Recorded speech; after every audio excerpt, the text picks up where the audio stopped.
chỉ bay vek u lung a leng boka lian dai lo chang te te ina kan choi khom zana kan zai hi lo thlir ve mei mei ro u adu tan in lo zai ve thei bokang o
thế là hi môi em in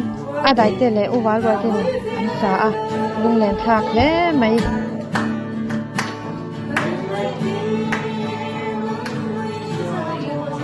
u vál tê gitan tê là dài hi anh nuam em mày kan dài hậu với khát nan nha hi kan hành chị song con đeo về cái tiền lắm bằng chân mà sẽ kan lung lên bộ cái nhà kan dài về dễ lệ đầu dài về dễ rồi nắng đi po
ละลุยหันสักยันชวนินมันไหลลา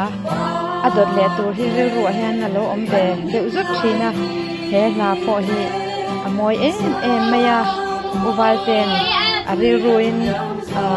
อารอนสวยโลนายอารอนสัชัวกะลุงเลนท่ากันนี่อาได้เตอูสังเตฮีอโลใจเทียมเบไม่ยาใจปะนวมกันเตียนุ่งแรงเสียเป็นนิจานเฮียนที่ก็เป็นกันใจสักกันนี่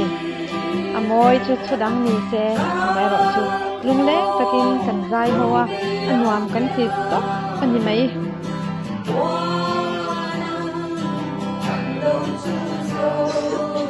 กันนิโจละลุยตั้มตักสิอันมอยอันทูเตหิอันลุงรุนมาคือบางส่วนนี่บ่เปรี้ยวมายังติดที่เราเชนะกันมิโซละมอยกันลุงรุ่นตักแหละลุงเล็กตะกะอันโลกว่ากันโลสักเชียงค่ะอันนี้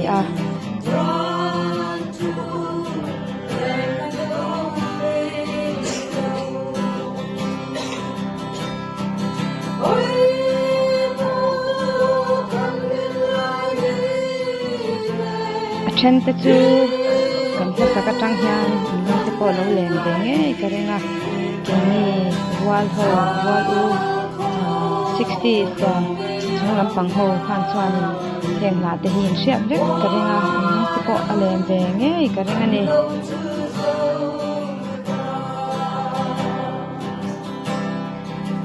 ละทูกันสักไล่ที่หันง่ายสุดเชียงเวอุละริลสุอินติเวงเงยกระเรงอันนี้อมอยอินอัดคูกเละทูฮีอินเดลทับไม่ยะสักอันวมบกเสียไม่ท่ากันวมบกเสียกระดูมันนี่เฮลาฮี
เฮลาฮีก็เชียสวยหลุดจวนรัวพวอันนี้กันเชียนปาอันนี้ผมต่อเลยตัวนั้นจวนได้เจเลก็เชียนอยู่แล้วในทางมวยมินอันรีพอร์ตินอันสบกันนี้น้องเล่นทางไม่เห็นมาพอเอง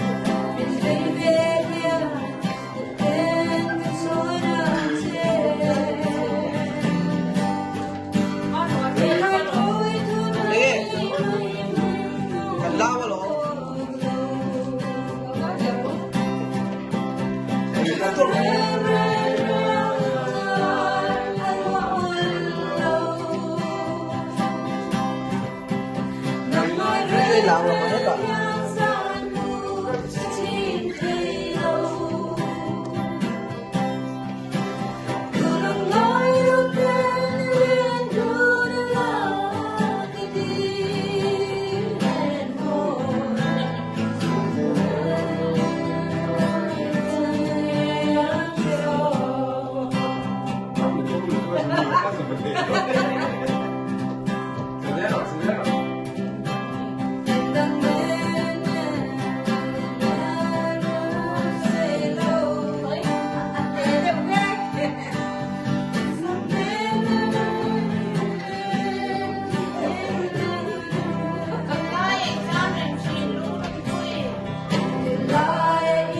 he la po hi la hui nal kati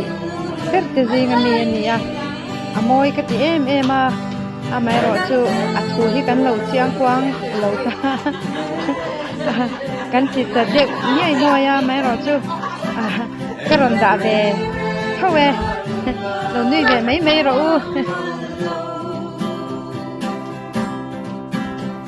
u wal te hian zo ha hi chu ching changa hian a per thiam ber te zinga mi hin ka sia u wal te ching chang pera an zai hi chu anuam tho ta ni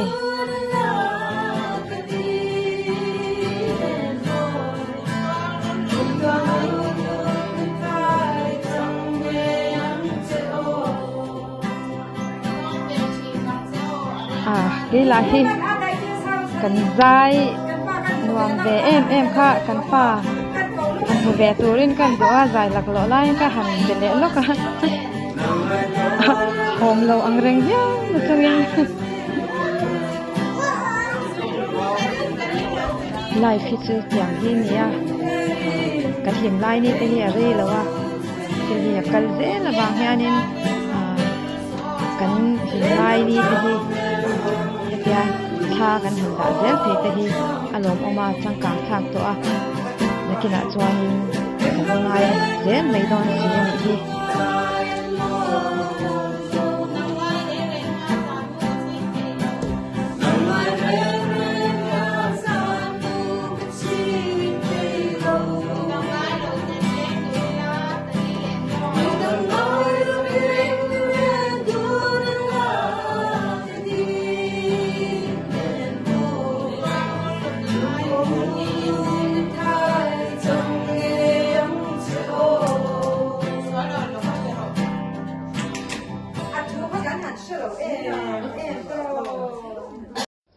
ole khati zong kha tu na tan chan lo ni le